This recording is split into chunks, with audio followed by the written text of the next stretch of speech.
तो यार 11th class खत्म हो गई या होने वाली होगी आपकी, अब 12th क्लास स्टार्ट होने वाली है।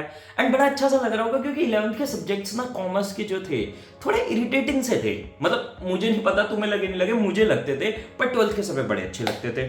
बट आज की ना वीडियो मैं स्पेशली उन बच्चों के लिए बना रहा हूं जो कि अपनी लाइफ को लेके सीरियस है, जो कि अपने करियर को लेके सीरियस है, कुछ करना चाहते हैं जिंदगी में, जिन्होंने अपने पेरेंट्स को किसी तरह की हार्डशिप करते हुए देखा है या खुद बहुत हार्डशिप्स फेस कर रखी हैं। वो बच्चे जो कि समझ चुके हैं कि भाई अपनी अपनी जिंदगी अभी जो है ना वो बढ़िया नहीं है और अपनी लाइफ को इंप्रूव करना है ना, तो ये जो 12th का साल है, ये जो मेरी मेहनत है, ये जो मेरा रिजल्ट है, ये मेरी लाइफ को कहीं का कहीं पहुंचा देगा। आपको मैं एक चीज बताऊं, मैं खुद पर्सनली 11th क्लास तक बिलो एवरेज स्टूडेंट रहा था यार, मेरे कभी 50 अबव आए नहीं थे, पर 12th में मेहनत करी, अच्छा रिजल्ट लेके आए, Shri Ram college of commerce भी क्रैक करा, शहीद Sukhdev college of business studies भी क्रैक करा, एंड लाइफ में आज अच्छा कर रहे हैं, एक इम्पैक्ट वाइज भी और फाइनेंशियली भी। और ये सब कुछ इसलिए हुआ क्योंकि चाहे मैं एक लोअर मिडिल क्लास फैमिली से था, बट मैं अपनी लाइफ में अच्छा पढ़ के अच्छे कॉलेज में पहुंच पाया और वहां से मेरी लाइफ चेंज हो पाई। तो आज ना मैं आपको बताने वाला हूं कि आप अगर अपनी 12th क्लास स्टार्ट करने वाले हो तो क्या राइट वे है, क्या चीजें आपको दिमाग में रखनी है, जिससे कि अगर आप एक बिलो एवरेज स्टूडेंट भी चाहे हो, आप अपनी 12th में किलिंग कर सकते हो और अपनी लाइफ इंप्रूव कर सकते हो इस आने वाले रिजल्ट्स के साथ। तो चलो स्टार्ट करते हैं। अब सबसे पहले तो मैं नंबर 1 पे बात कर लेता हूं। आपको 12th में सबसे इंपॉर्टेंट जो चीज है वो है डिसिप्लिन। बहुत अंडररेटेड वर्ड है, आजकल की हमारी जनरेशन में ना इस वर्ड को इतनी तवज्जो नहीं दी जाती, रिस्पेक्ट नहीं दी जाती, बट 12th की ना पढ़ाई, ट्रस्ट मी, 11th की पढ़ाई से काफी आसान है।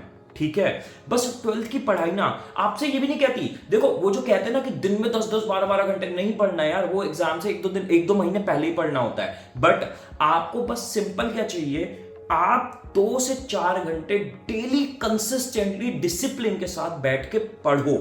ये आपकी लाइफ का सबसे बड़ा चेंजिंग फैक्टर होने वाला है। एंड ट्रस्ट मी, आज से आपने डिसिप्लिन से पढ़ना स्टार्ट कर दिया ना, कोई भी आपको 90 अबव लाने से, एक अच्छा कॉलेज क्रैक करने से नहीं रोक पाएगा। ठीक है, नंबर 2 पे हमारा आता है, मैं बताता हूं आपको सब्जेक्ट्स कैसे मैनेज करने हैं। तो यार समझो, मैथ्स और अकाउंट्स ऐसे सब्जेक्ट्स हैं जो कि ईयर लॉन्ग प्रैक्टिस मांगते हैं। ठीक है, ये ऐसे सब्जेक्ट्स नहीं हैं कि आप भाई 6 महीने पहले 3 महीने पहले उठा के देखोगे और आप फोल्ड होगे। ठीक है, आपको इन सब्जेक्ट्स को आज से ही ढंग से कंसिस्टेंटली डेली प्रैक्टिस करनी ही करनी है, तब आपके फाइनल बोर्ड्स तक आपकी इनफ और बढ़िया प्रैक्टिस होगी। बात रही इंग्लिश और बिजनेस स्टडीज की, यार ये दोनों सब्जेक्ट्स ना इतने छोटे हैं, आपको सिंपली अपने 2 महीने की जो गर्मियों की छुट्टियां होती है ना, उसमें आप ये सब्जेक्ट्स कवर कर सकते हो। 1 हफ्ता इंग्लिश और 1 हफ्ता बिजनेस स्टडीज के लगेंगे, आपके खत्म हो लेंगे चैप्टर्स। ठीक है, मैं और खत्म करने से मतलब ये नहीं मैं कह रहा हूं पूरे चैप्टर समझ लो, पूरा खत्म कर लो, प्रैक्टिस कर लो, सैंपल पेपर कर लो, नहीं, मेरा बस इतना सा मतलब है कि सारे चैप्टर्स बुक के आप पढ़ लो और उनको समझ लो। समझने के लिए यार आप हमारे चैनल को रेफर कर लो यार, इंग्लिश का सारा लाइन बाय लाइन एक्सप्लेनेशन करके एक चैप्टर का कंटेंट डाला हुआ है, बिजनेस स्टडीज का सारा कंटेंट डाला हुआ है। मुश्किल से 1 हफ्ता अगर आपने इन सब्जेक्ट्स को डेडिकेटेडली दे दिया ना, गर्मियों की छुट्टियों में सब्जेक्ट खत्म है, इतने छोटे से सब्जेक्ट्स हैं। ठीक है, रही बात इकोनॉमिक्स की, इकोनॉमिक्स आप गर्मियों की छुट्टियों के बाद या थोड़ा सा भी बाद में स्टार्ट कर सकते हो, बट हाँ, इकोनॉमिक्स को डेफिनेटली अटेंशन की रिक्वायरमेंट है, बहुत थोड़ा सा टाइम लेगा इकोनॉमिक्स। जैसे मैथ्स और अकाउंट्स तो डेली मांगते हैं ना, इकोनॉमिक्स हफ्ते में 2-3 दिन मांगता है, बट हाँ, कंसिस्टेंटली इकोनॉमिक्स को पढ़ने और प्रैक्टिस करने की भी बहुत ज्यादा जरूरत रहती है। ठीक है, तो इस तरीके से आपको अपने सब्जेक्ट्स मैनेज करने हैं। अब थर्ड पॉइंट बड़ा ध्यान से सुन लो भाइयों और बहनों, एक जगह बांध लो जहां तुम प्योर फोकस से पढ़ो। कहने का मतलब क्या है, देखो यार, ये एक अनडिनाइबल फैक्ट है कि हमारे स्कूल के टीचर्स हर सब्जेक्ट के, या कई स्कूल्स में मेरा केस ये था कि एक भी सब्जेक्ट का टीचर अच्छा नहीं था 12th का। ठीक है, तो उस केस में हम ट्यूशन ज्वाइन करते हैं, हम ऑनलाइन पढ़ाई करते हैं। ठीक है, अब मैं आपको बस यहाँ पे ये दरख्वास्त देना चाहता हूं, चाहे आपके स्कूल के टीचर अच्छे हो, चाहे ट्यूशन के अच्छे हो, चाहे आपके ऑनलाइन टीचर अच्छे हो, एक जगह ऐसी पाल लो जहां पे उन टीचर को आप रिलीजियसली फॉलो करोगे, उनके टाइम टेबल या उनकी जब क्लास की टाइमिंग है वहां जाओगे, ढंग से पढ़ोगे पूरे फोकस के साथ, और भाई उस टाइम कोई किसी कीमत पे आप अपनी क्लास नहीं छोड़ोगे। मैं तुम्हें एक मजे की बात बताऊं, मैं जब 12th में था ना यार, मेरे भाई की लिटरली शादी थी ना जिस दिन, मेरे सगी बुआ के बेटे की, उस दिन मैं सूट पहन के शादी के कपड़ों में अपनी मैथ्स की ट्यूशन अटेंड करने गया था, क्योंकि मैं एक भी क्लास नहीं मिस करता था। उसके अलावा स्कूल की बात रही, भाई स्कूल मैंने बहुत बंक मारा है, बहुत छोड़ा है, क्योंकि स्कूल में मैं पढ़ता नहीं था, मुझे नहीं समझ में आता था स्कूल का, कोई टेंशन नहीं है, छोड़ दो। बट एक जगह ऐसी होनी चाहिए जहां पे तुम उस जगह को पूरा मंदिर मान के जाओ, रिलीजन की तरह उसे फॉलो करो।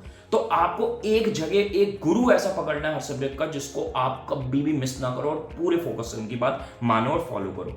Last but not the least, अब सुन लो ध्यान से, आपको ये समझना है इंडिया के अगर आपको टॉप मोस्ट कॉलेज में पहुंचना है, चाहे वो Shri Ram college of commerce हो, शहीद Sukhdev college of business studies हो, IIM इंदौर हो, कोई भी इंडिया का टॉप कॉलेज है, भाई एडमिशन 12th के मार्क्स के बेसिस पे नहीं होना, एडमिशन होना एंट्रेंस के बेसिस पे। अब इसका मतलब ये नहीं आप 12th के मार्क्स को तवज्जो ना दो, उसको वैल्यू ना दो, उसको पढ़ाई ना करो। भाई 12th की पढ़ाई के बेसिस पे ही आपके एंट्रेंसेस के आपका सिलेबस आना है या इंटरव्यूज होने हैं, तो उसको तो आपको ढंग से करना ही है। पर आपको समझना है कि जितनी आप मेहनत आप अपने स्कूल के, आप अपने बोर्ड्स के लिए कर रहे हो ना, उतनी मेहनत एंट्रेंस के लिए करनी है, क्योंकि आपको पता है 2021 के बाद से, CUET आने के बाद से बोर्ड्स के मार्क्स पे एडमिशन नहीं होता। बोर्ड्स के मार्क्स बस आपको एक विनर एज देते हैं इंटरव्यूज में और आपको एक नॉलेज देते हैं अच्छी खासी, जो कि आपको एंट्रेंसेस क्रैक करवाएंगे। तो भाइयों बहनों, अभी से ही एंट्रेंसेस की प्रिपरेशन आपको स्टार्ट करनी है। एंड अगर आपने अभी तक अपना करियर नहीं डिसाइड करा है कि क्या करना है जिंदगी में, तो भाई मेरे को इंस्टाग्राम पे आओ, मैं आपको नीचे पिन कमेंट में लिंक दे दूंगा, मेरे से डिस्कस कर सकते हो, मेरे को जैसे टाइम मिलेगा मैं आपको बता दूंगा, ठीक है। बट अगर आप श्योर हो कि आपको BBA, BMS, BCom या फिर IPM क्रैक करना है, तो भाई हमारा ईयरली बैच अभी रनिंग है, ठीक है। आप लिमिटेड सीट्स है, आप चाहो ज्वाइन कर सकते हो। हमने CUET के AIR 1 भी जनरेट करी है, DUJAT के AIR 3rd रैंक भी जनरेट करी है, IP मैट में 13 रैंक भी जनरेट करी है। इंडिया के सारे टॉप कॉलेजेस में हमारे स्टूडेंट्स ने रैंक फोड़ी है, जैसे मैंने बताया। और उसके अलावा SRCC में 30 स्टूडेंट, शहीद Sukhdev college of business studies में 30 स्टूडेंट्स, आपके क्राइस्ट बैंगलोर में से लगभग 130 स्टूडेंट, नासिर मुंजी में 70 स्टूडेंट। तो इंडिया के टॉप कॉलेजेस में बहुत हाई क्वांटिटी में हमारे पढ़ाए हुए स्टूडेंट्स गए हैं। क्यों? क्योंकि हम अपनी फैकल्टीज बिल्कुल टॉप नॉच लेके आते हैं। मैं आपको पर्सनल मेंटरशिप और सपोर्ट देता हूं, ठीक है। उसके अलावा आपको प्रॉपर बुक्स आपके घर पे आती है, प्रॉपर मटेरियल आपको मिलता है एग्जाम लेवल का, और प्रॉपर डाउट सपोर्ट मिलता है आपकी हर एक क्वेरी के लिए। अगर आप जानना चाहते हो, कोर्स में फटाफट से एनरोल करना चाहते हो, व्हाट्सएप करो स्क्रीन पे आते हुए नंबर पे, डिटेल्स आपको पिन कमेंट में मिल जाएगी हमारे व्हाट्सएप नंबर की, वहां पे जाओ, सारी डिटेल्स लो एंड फटाफट से आप अपनी प्रिपरेशन अपने बोर्ड्स के साथ सिंसियरली स्टार्ट कर दो। तो best of luck guys, bye.